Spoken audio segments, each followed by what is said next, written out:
amis, bonjour chers internautes, bonjour chers étudiants de l'Université virtuelle des réseaux sociaux. Aujourd'hui, le but de notre exercice est de vous apprendre comment étudier une fonction avec des développements limités. Je remarque que plusieurs personnes ont du mal à travailler avec des développements limités. Plusieurs personnes n'arrivent pas à déterminer les ensembles de définition d'une fonction. Dans cet exercice, nous allons avoir la possibilité de vous apprendre un développement limité et aussi de vous apprendre comment on détermine l'ensemble de définitions, appelé domaine de définition. À l'intérieur de cet exercice, il y aura une fonction appelée une fonction logarithme. Quel est l'ensemble de définition d'une fonction logarithme, ainsi que quelle est la dérivée de cette fonction. Pour répondre à cette préoccupation, nous allons essayer de lire le sujet et répondre à plusieurs questions posées. Pour cela, soyez attentifs et écoutez soigneusement ces informations. On considère la fonction f qui est égale à ln facteur de 1 plus x sur 1 moins x. En 1, en utilisant une propriété de logarithme, simplifie l'expression de la fonction f. En 2, détermine le domaine de définition de f. Et en 3, donne le développement limité de ln de 1 plus x au voisinage de 0 à l'ordre 3. En 4, déduit le développement limité de la fonction f à l'ordre 3. Et la dernière question, cinquième question, calcule la limite suivante. La limite lorsque x tend vers 0 de 1 sur x multiplié par la fonction f de x. Comment s'y prendre en face du sujet? Avant de commencer, avant de commencer n'importe quel sujet de fonction, mettez toujours la fonction principale au départ. Exemple, f de x égale à ln de 1 plus x sur 1 moins x.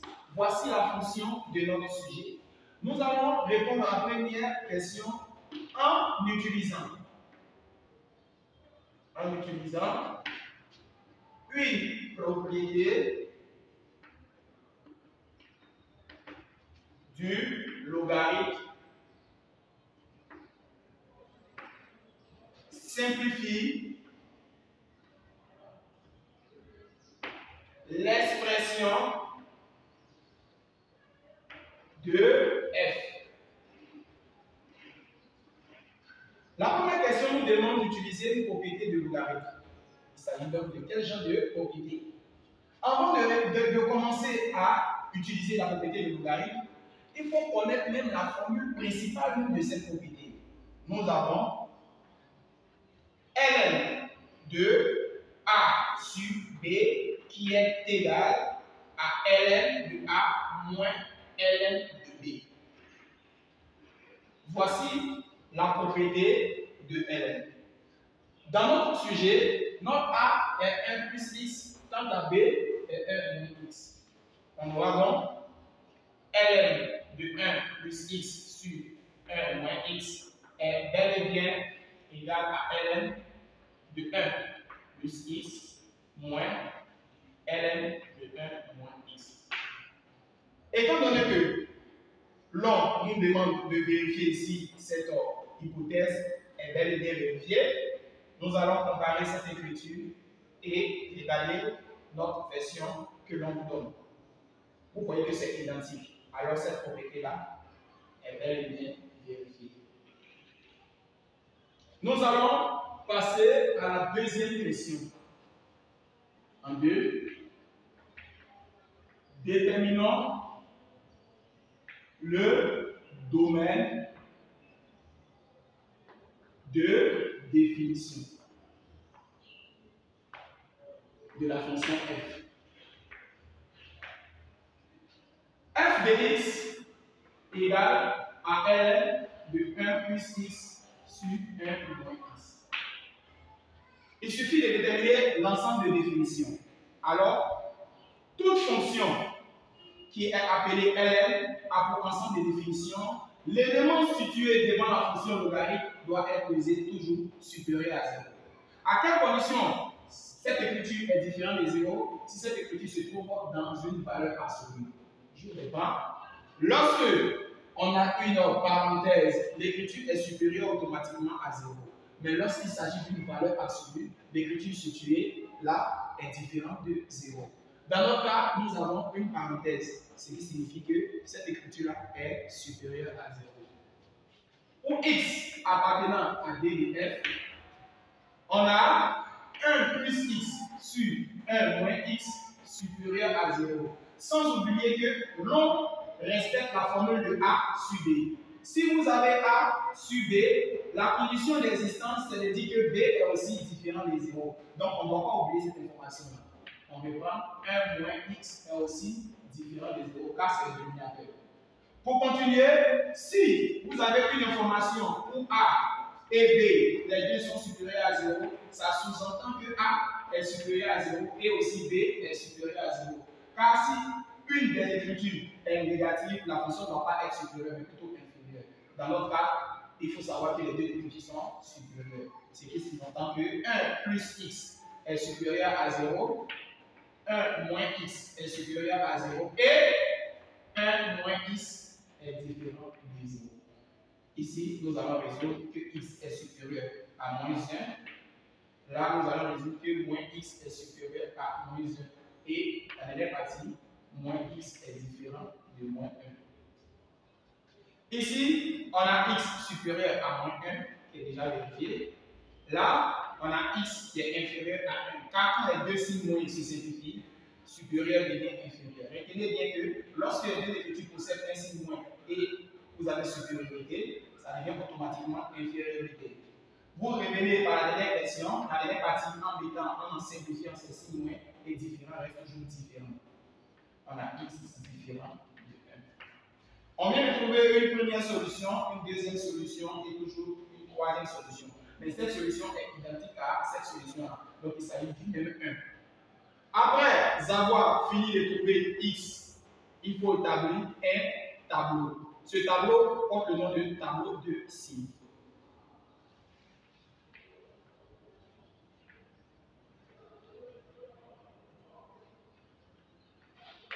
Pour faire le tableau de signes, vous devez constituer un tableau sous cette forme.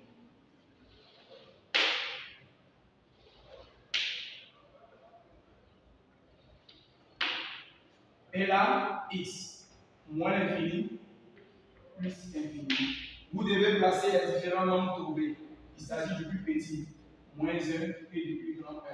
Comme 1 se répète deux fois, il s'agit du même 1. Vous allez remarquer que qui annule le moins 1. L'écriture qui annule, l'écriture qu'on appelle moins 1 est plutôt 1 plus x. Qui annule le 1, il s'agit de 1 moins x, que l'on va mettre ici.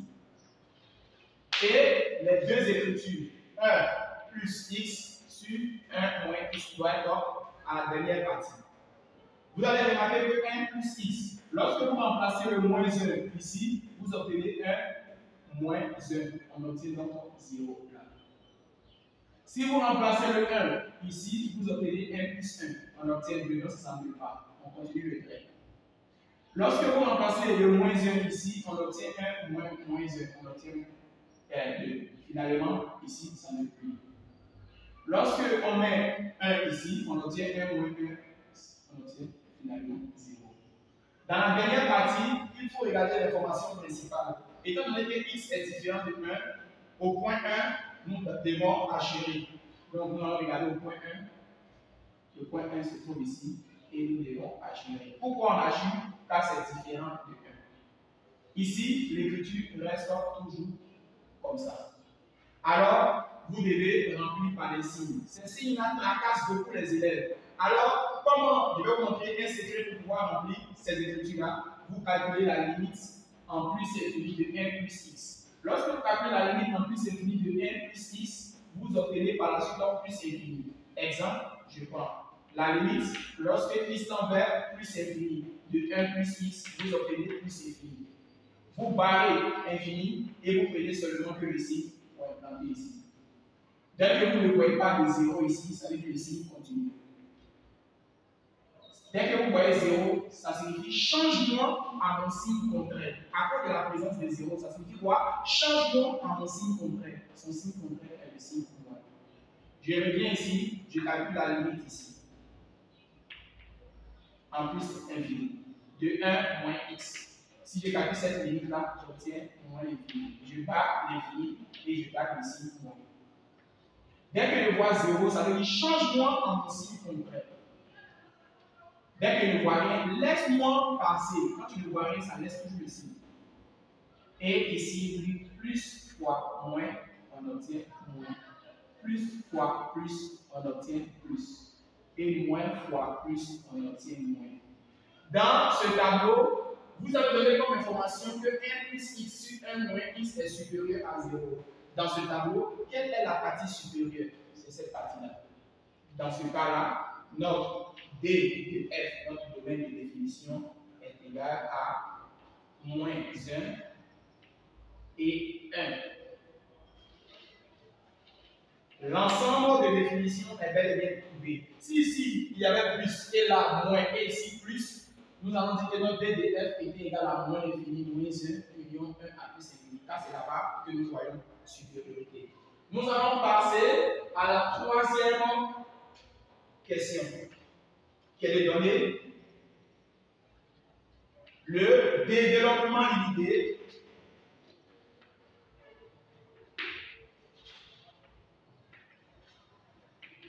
de ln de 1 plus x. Quel est le développement limité de ln de 1 plus x? Très facile. Le développement limité est d'apprendre quelques formules en réalité par cœur. Mais comment faire pour ne jamais oublier ces formules-là? Vous avez ln de 1 plus x. Comment on fait ce développement limité?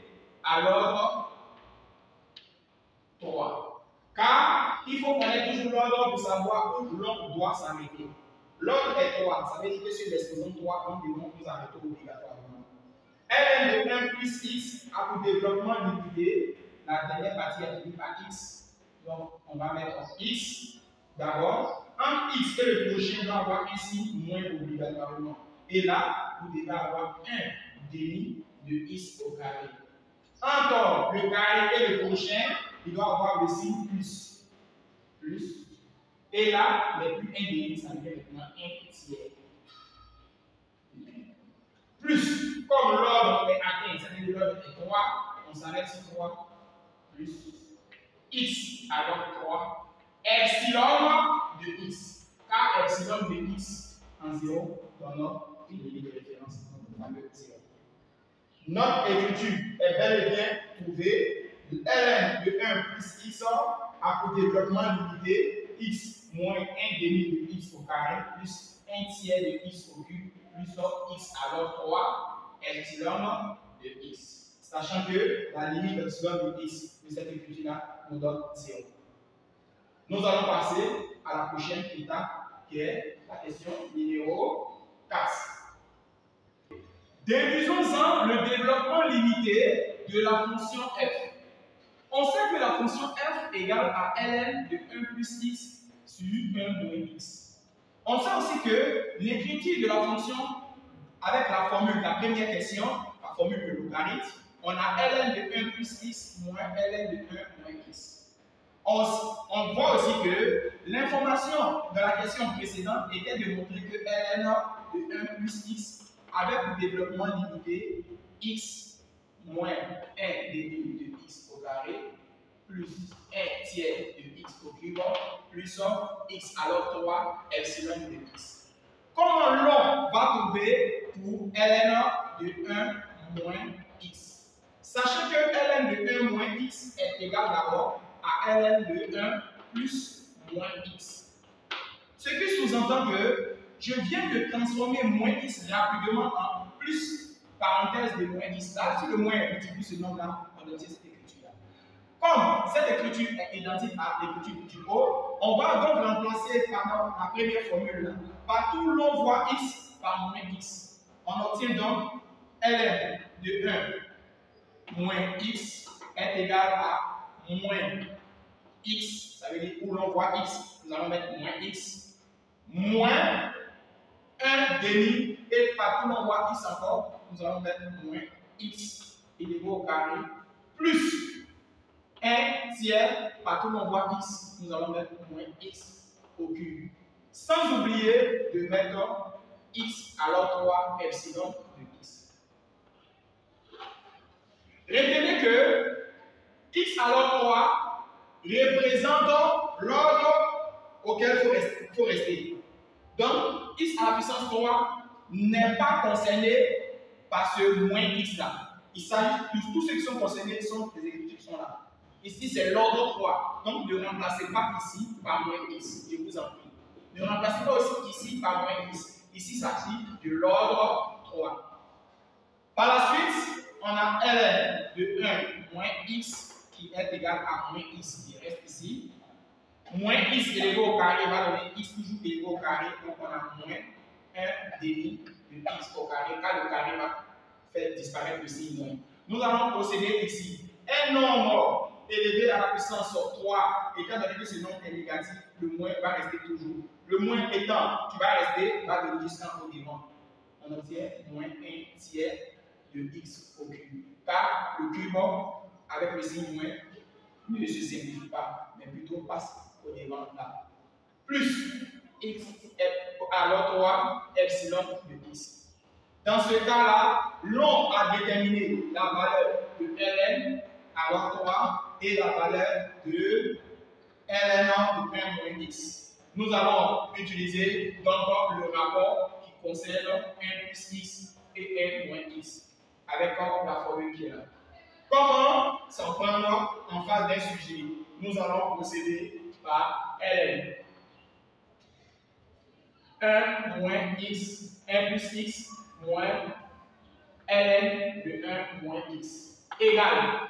Nous allons remplacer partout où l'on voit ln de 1 plus x par son développement limité. On obtient donc x moins 1 demi de x au carré plus 1 tiers de x au cube. Et quand vous finissez de trouver x au cube, je vous conseille de faire semblant de laisser epsilon, x au cube, epsilon au dehors. Vous laissez ça au dehors. Et vous faites la soustraction moins la parenthèse de ln de 1 moins x avec l'écriture ici. Moins x moins 1 demi de x au carré moins 1 tiers de x au cube et vous faites sortir x alors 3 epsilon. Car lorsque vous allez mettre x alors 3 epsilon à l'intérieur de cette parenthèse, vous allez avoir tendance à simplifier les deux types d'epsilon. Or, les deux ne se simplifient pas. Il faut ajouter ce nombre-là pour montrer que vous êtes à l'ordre 3. Mais si vous faites entrer cette écriture à l'intérieur de la parenthèse, vous allez avoir tendance à les simplifier. Or, vous ne devez jamais les simplifier. Jamais les simplifier.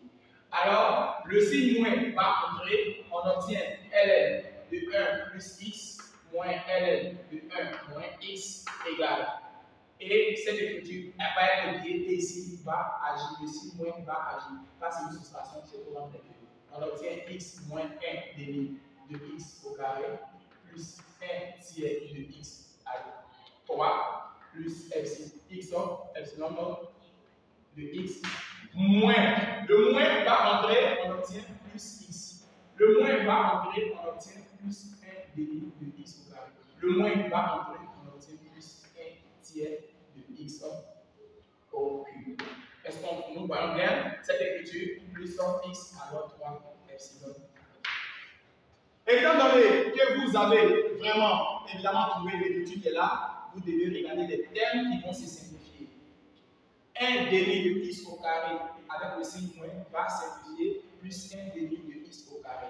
Si les deux se simplifient, on essaie maintenant de calculer. Est-ce que x et x ne peuvent pas se calculer? Ça nous donne 2x. Après, étant donné que moins 1 demi de x au carré plus 1 demi de x au carré, les deux sont partis, nous allons attaquer ce nombre. On a 1 tiers de x au cube plus 1 tiers de x au cube. Ça fait 2 fois cette valeur. Ça fait 2 fois cette valeur. Et vous devez ajouter forcément quel nombre? Epsilon. Automatiquement, ici, l'on a x à l'ordre 3 epsilon de x. Ce qui nous donne à l'intérieur de notre exercice 2x plus 2 sur 3 et ici x au cube plus x alors 3 epsilon x. Nous avons ln de 1 plus x moins ln de 1 moins x. Voici notre écriture que l'on vient de trouver. Pour ceux qui n'arrivent pas à connaître comment une personne essaie de retenir le développement limité, je vous conseille de maîtriser la première formule x moins 1 demi de x au carré plus 1 tiers de x au cube plus x alors 3 epsilon. Maintenant, comme vous devez faire le pareil pour 1 moins x, vous utilisez la même formule, ça fait ici le moins x moins 1 demi de moins x au carré qui donne x, et ici 1 tiers de moins x au cube qui va donner toujours la même écriture. Ok, ici je vous demande de ne jamais simplifier x alors 3 epsilon, car c'est cette écriture là qu'il faut mettre à chaque fois.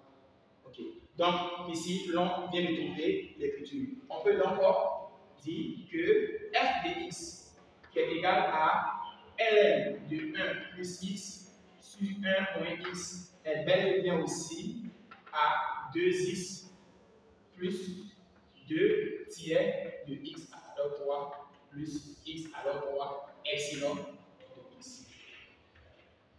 Voici le développement limité de la fonction f. Nous allons répondre à la dernière question de notre sujet, question numéro 6. La dernière question de notre exercice nous demande de calculer la limite suivante. La limite lorsque x tend vers 0 de 1 sur x multiplié par la fonction f de x. D'après l'énoncé, f de x égale à ln de 1 plus x sur 1 moins x. D'après notre développement limité de la même fonction f, on a déduit que f de x est égal à 2x plus 2 sur 3 x au cube plus x à la puissance 3 epsilon de x. Comment calculer donc la limite que le professeur nous demande de calculer? Ça serait la limite lorsque x tend vers 0 de 1 sur x f de x. Cette limite va être désormais limite lorsque x tend vers 0 de 1 sur x multiplié par notre développement limité de la fonction f que l'on a trouvé. 2x plus 2 tiers de x au cube plus 1 x alors 3 epsilon. Ok.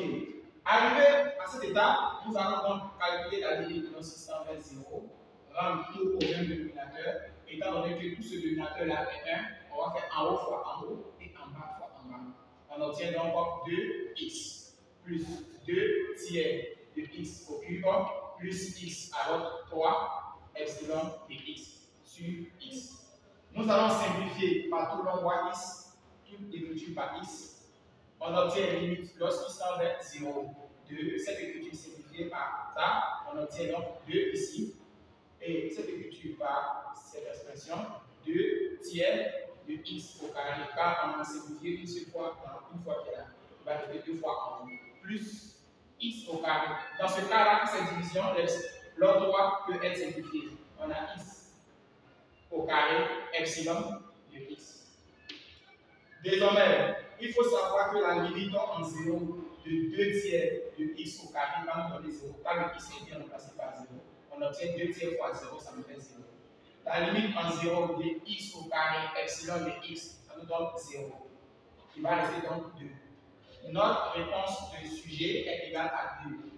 La limite, lorsque x tend vers 0 de 1 sur x de f de x est égale à 2.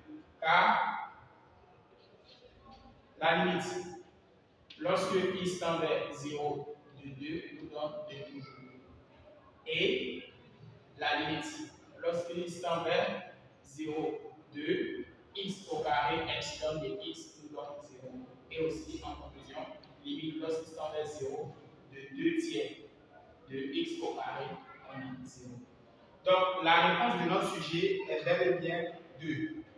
Je sais que je vous ai aidé suffisamment lors de la correction d'un sujet type concours pour les élèves et étudiants de la première année.